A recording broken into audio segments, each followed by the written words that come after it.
లోకంలో మనం మాత్రమే అందరూ బాగుండాలి అని చెప్తున్నాం. సర్వే జన, దైవం ఉన్నాడా లేడా? ఉన్నాడు, కానీ వాడు లిమిటెడ్ ఫెలో కాదు. అంతర్బహిర్భం, అన్ని చోట్ల ముఖములు కలిగి సర్వ తప్పాని పాద, అన్ని చోట్ల పాదములు కలిగి అన్ని చోట్ల చేతులు కలిగి అంతటా ఉన్నవాడు ఈశ్వరుడు, అంతటా ఉన్నవాడు నారాయణుడు. కాబట్టి అటువంటి నారాయణ్ణి ప్రతి నరుల్లో దర్శించమని చెప్పేదే మన సనాతన ధర్మము. ఆ ధర్మానికి మనం వారసులము, అది మర్చిపోకండి. శంకర్లు పుట్టిన నేలలో మనం పుట్టాము, అది మర్చిపోకండి.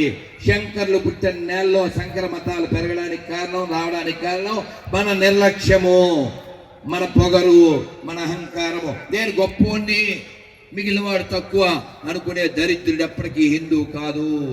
హిందూ అంటే అందరికీ బంధువు, ఇది మర్చిపోకండి. నీ డబ్బు ఉండొచ్చు, పేరుండొచ్చు, ధనం ఉండొచ్చు, వెనకాల జనం ఉండొచ్చు, కానీ శంకర్లు వారు చెప్పిన మాట మర్చిపోకు. 2000 సంవత్సరాల క్రితం ఆయన మాట చెప్పారు. అందరు చెప్తారా? నమస్కారం అంతా పెట్టి చెప్పండి. మా కురు ధన జన, బాగా చెప్తున్నారు కూడా. యౌవన గర్వం మా కురు ధన జన, యౌవన గర్వం హరతి నిమేష కాలా సర్వం మాయామయమిదం అఖిలం హిత్వా ప్రవిశ విదిత్వా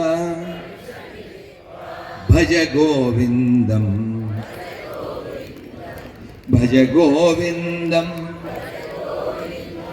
గోవిందం భజ మూఢమతే భజ గోవిందం భజ గోవిందం.